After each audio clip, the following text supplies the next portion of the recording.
Santino here, and can you believe the rate at which the Crash and Burn Wrestling Podcast is growing? It's incredible. It's going to be the biggest thing in the world. It's going to take over the internet universe. Like and subscribe, comment, follow them for all the latest episodes. Trust me, you want to get in now while it's early because it's straight to the top, baby. Crash and Burn Wrestling Podcast. It's number one. Crash and Burn.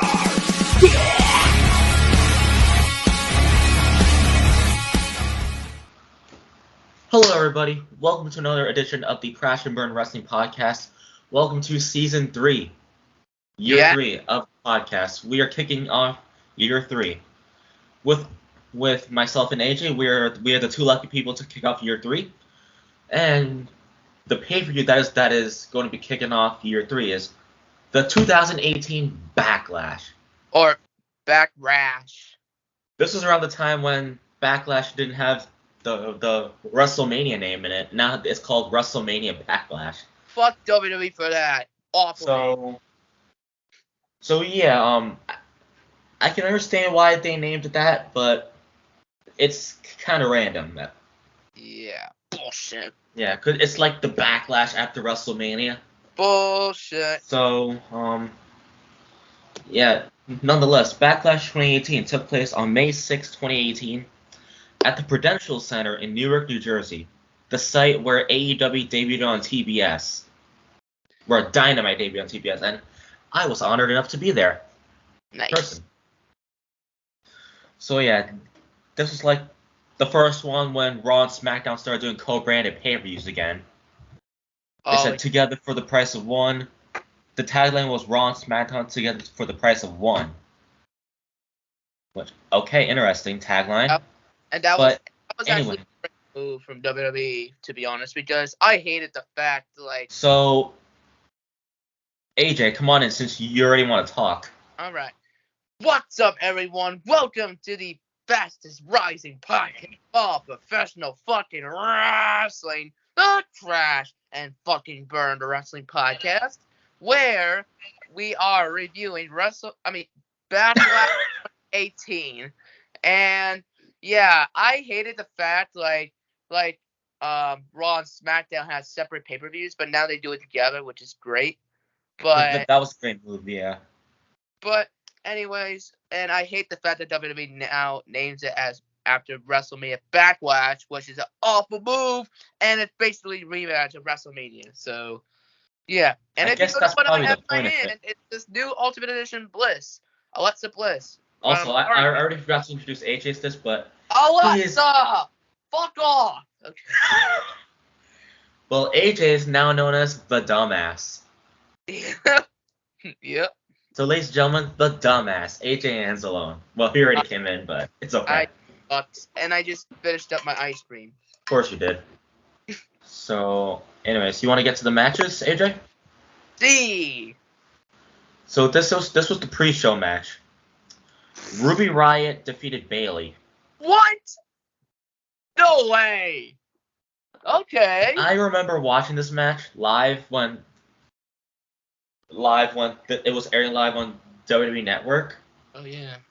And during that time, I just saw it as your typical wrestling match. Yep. Pissy match. But I enjoyed both their talents. I think both are good. I know Ruby is doing well in AEW as Ruby Soho. Bayley's injured. So yeah, I guess the match was not really that good. It doesn't hold up. But why put Bayley on the pre-show? She's good talent. Ruby is good as well, but I don't think both of them should have been on the pre-show or win or lose on the pre-show. Yeah. So AJ. Yeah, this match was unnecessary. We didn't need this match. Why the fuck is Bayley on a pre-show? Like, she's one of your top 4 horsewomen stars, man. Come on. And they definitely fumbled the bag with Ruby Riot. They fucked her up badly. And glad that she's in AEW now. doing better for herself. And she's going to be in the women's tournament. The Owen Hart Foundation. Yeah. Owen Hart Foundation Women's Tournament. So, yay. Anyways, and I hope to God that Bayley comes back very soon. Anyways, yeah, it's typical. It's not really a match that we need. So, yeah, let's move on. Yeah, and by the way, we also want to shout out Omar, who was on the 2-year anniversary and the WrestleMania Backlash predictions. He attended the show as well. Yeah. Unfortunately, he can't make it because I would love to have him here because he shared his experience. I usually tell you guys about the experience. Usually, when we are reviewing a pay-per-view and we know somebody that was there, I usually like to have them on so they can share their experience. So. Yeah. But Omar can't make it because he has stuff to do for Mother's Day, which is understandable. And I feel like Omar was made it on TV. I think he was like first. I remember that. I saw him on TV. I think he was like on the floor. I think. His first pay-per-view. Omar's the man. We love Omar, the hype man. Omar. And get over here. Omar. I mean, Wrestling Omar 2.0. Shout out to him. Wrestling Omar 2.0 dash. Oh, yeah, that's right. My bad. I forgot the dash. I'm a dumbass. Go follow him. Yeah, follow him on Instagram. Yeah. Anyways, let's move on to the main card. Finally. Seth Rollins defeated The Miz. It was to retain the Intercontinental Championship. AJ? Yeah. This match was solid. I mean, at this point, we didn't even need this match because they already had another match with. They faced off like WrestleMania 34. At WrestleMania 34 and the Greatest Royal Rumble. So, pretty much, Miz was screwed. Like the moment that I knew The Miz was gonna lose because he was going to SmackDown at the time and he got the Superstar Shakeup. Yeah, that thing I hated so much. I hated it. Anyways, and the draft's better. But anyways, yeah. But they had a solid match. Rollins and Miz always killed with each other, and how ironic! I think he wore like his SummerSlam attire with modified stuff on it. So yeah. And The Miz, I think he wore his WrestleMania 34 gear. Am I right? Yeah. Alright. Anyways, but it's not like... Alright, it's not a match we need because Miz is already on SmackDown and Rollins is on Raw at the time. So, yeah. Yeah. For this match, I think this is like probably one of the only good matches that happened on the card. I always enjoyed their matches. I think they had a pretty good rivalry, but it wasn't really necessary to be on Backlash since the Superstar Shakeup happened and they still had this match. Yeah. So it kind of made the Shakeup pointless. They could have they should have nixed the plans for those, but yeah, maybe have Rollins go to SmackDown with The Miz, continue the rivalry there. Yeah, that would have been good. Like Rollins moving to SmackDown, and then the champion at the time. I can't remember who was the U.S. champion at the time. Fuck. Rollins was IC champion, and then I think it was Jeff Hardy. Jeff Hardy was U.S. champion. Yeah, he could have stayed on Raw. But anyways, moving on. Moving on to Nia Jax defeating Alexa Bliss, Raw Women's Championship. I think this match was dog shit. I didn't really like it. I'm just gonna keep it at that, AJ. Dog shit, man, dog shit. And Alexa Bliss got a fucking concussion after that match, bro. Fuck, that was terrible. This was unnecessary. We didn't need this again. And Nia Jax, yeah. And she became Bocce McGee ever since Survivor Series 2018. Yep. And she's gone from the company now, which sucks to have someone lose your job, but But people were probably happy that she lost her job because she was botchy. So, but Alexa Bliss did deserve better on that match, bro. It was terrible. Anyways, dog shit. Terrible. You want to just move on then? Yeah, move on. Fuck this match. Yeah, fuck this match. So, this was for the United States Championship. Jeff Hardy defeated Randy Orton.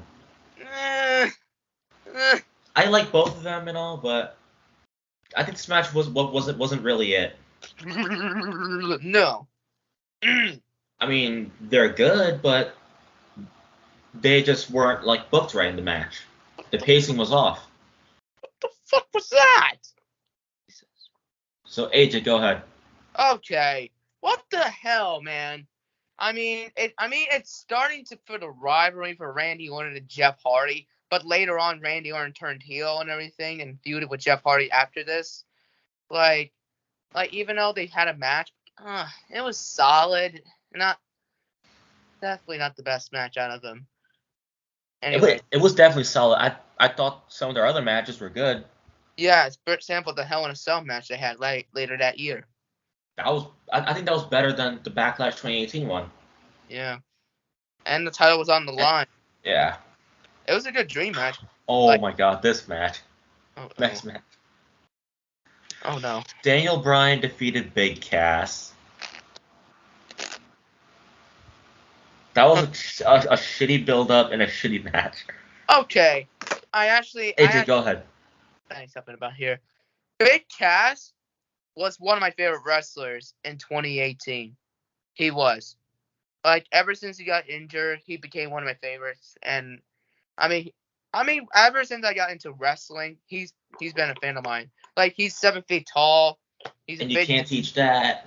And you can't teach that. Yeah. Can't teach that. Like, I wanted to see how Big Cass was as a single star on SmackDown. But clearly he blew that up. He did.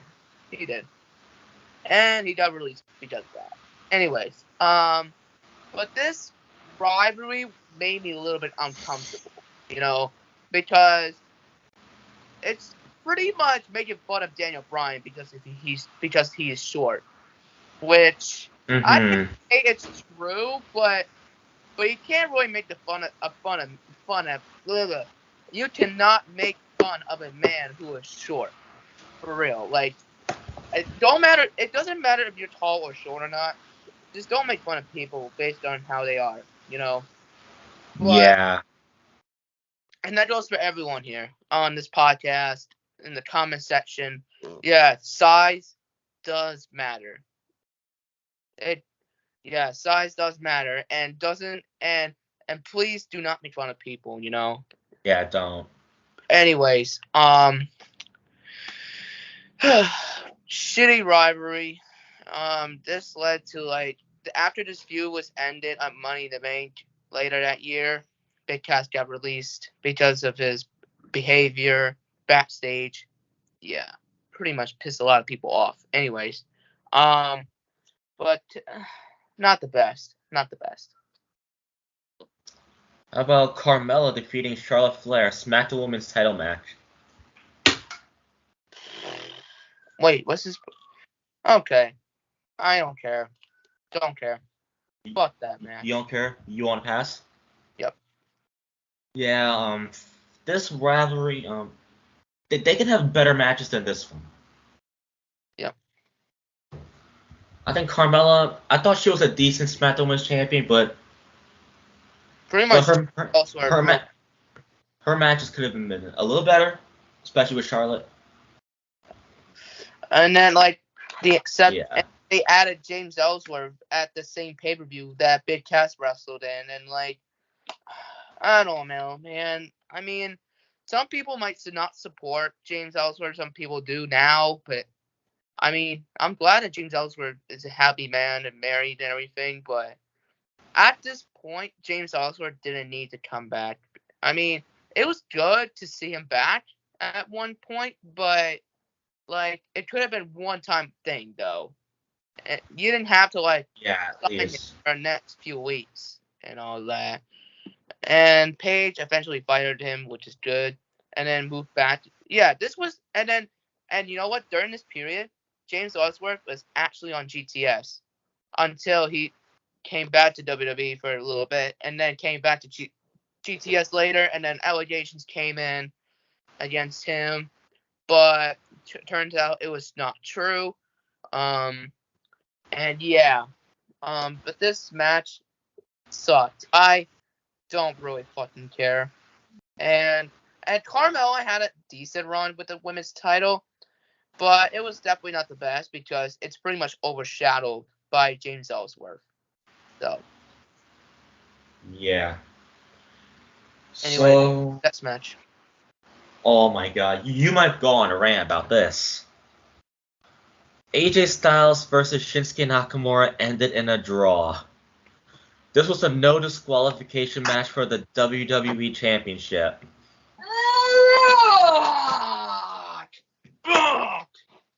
What the hell, man? You promote this match as a dream match at WrestleMania. Turns to shit, and then you turn it to shit on the next pay-per-view as well. It's like, don't do that. Like, come on, don't. Like, these two could have had like an all-time classic. They don't. I mean, they have potential. It's just WWE does not know how to book them right. This pretty much pissed off the fans. So like, the match was good and all, but the outcome was shit. That's all I'll say. Because these two can have good matches with good outcomes. It's just like, it just turns into a good match to a shitty ending. All I'm gonna say is it could have been better. AJ, go ahead. What the fuck was that? Really? Okay. This could have been a great rivalry, WWE. Seriously. Like, Nakamura and AJ Styles could have a good rivalry. But you booked them badly. You booked Nakamura just a local AJ Styles a bunch of times on SmackDown, even on WrestleMania. And they did it, and it was a draw, and oh my god, man. I hated this ending, man. But it was a decent match, but god damn it. The ending was bad. Anyways, oh god. Fuck this rivalry, man. I don't know. New Japan did it better, though. WWE fucked up on that one. They need to do it again. They need to do it again. Nakamura and AJ Styles in a rivalry. But hopefully it doesn't become shit again because WWE clearly fucked them up. And I feel like WWE didn't even deserve to do that. Even though Nakamura was the Royal Rumble winner at the time. But God, I would have booked it differently. Like, I would have had AJ Styles and Nakamura shake their hands for respect. And not Nakamura as a heel. Like, I mean, Nakamura as a heel in New Japan was great and all, but God, that theme song was over with the fans. And then you took that away from him and gave him this sucky heel theme song with lyrics on it that nobody even completely understand at all. I remember that, yeah. It's just bullshit. That was the worst booking and the worst rivalry that WWE did. And they fucked it up. Anyway, moving on. Yeah, they promoted this as a dream match. They promoted this as a dream match. In reality, it wasn't the way that fans wanted it. Yeah. Anyway, That's true. Before I get angry. Let's move on to Braun Strowman and Bobby Lashley defeated Kevin Owens and Sami Zayn. Oh no. God damn, you're tall. Anyways, the build-up was weird and the match turned out to be shit. So, AJ, go ahead. I'm gonna fucking stand up for this. Fuck this rivalry! Awful! Like, Kevin Owens and Sami Zayn has the worst year in 2018. First, they got fired by Shane McMahon, and then they stayed fired after WrestleMania until the Superstar Shakeup traded them to Raw, clearly for The Miz, and had this rivalry between Braun Strowman and Bobby Lashley. Like, those two are big mans going against two athletes that were completely buried that year. Like, Kevin Owens was, Sami Zayn was injured after Money in the Bank. He suffered a shoulder injury. And Kevin Owens was injured later on with both torn ACLs and was out for the remainder of 2018. Bullshit. I hated this rivalry so much. And this is the year when WWE was booking weird stuff. Like, they were beginning to book weird stuff until late 2019. Yeah, which was when SmackDown moved to Fox and they had new stuff happening that time. Yeah, and thank God they don't do this stuff anymore. They just actually build decent rivalries. Anyways, fucking move on. Fuck this match. And you know what? I should just say this right now. Fuck Braun Strowman. Adam Shearer, whatever you want to call him. Because he's a real piece of fucking shit. He completely lost my respect. Because he fucking bashed AEW. I don't know, man. And clearly he bashed indie wrestling. And clearly he's on there now, which did not age well. It did not age well. But you want to move on to the main event? Yeah. Anyways, I just completely lost respect for Braun Strowman. I loved him as a wrestler. So this main event of Backlash 2018, Roman Reigns defeated Samoa Joe. Fans left the arena because it was almost midnight when the show was airing live. Jesus Christ. So the show pretty much went on for long as well. Jesus Christ. So Roman Reigns defeated Samoa Joe. It could have been better, and the match was way too late. But it could have been better though. Okay. So AJ, go ahead. Because I understand why fans left the arena. Roman Reigns and Samoa Joe didn't need to main event that show. Like, AJ Styles and Nakamura could have had a better main event than this. Way fucking too long. And people were leaving the arena, and it was fucking late. It was a school night, too, and a work night. Oh, God. That was even worse. Oh, I remember the fact I was younger. I had to, go to bed at a certain time because of school. But I don't do that. Here. I don't do that anymore because I'm a grown man. I do whatever I want. Me too. Anyways, screw this.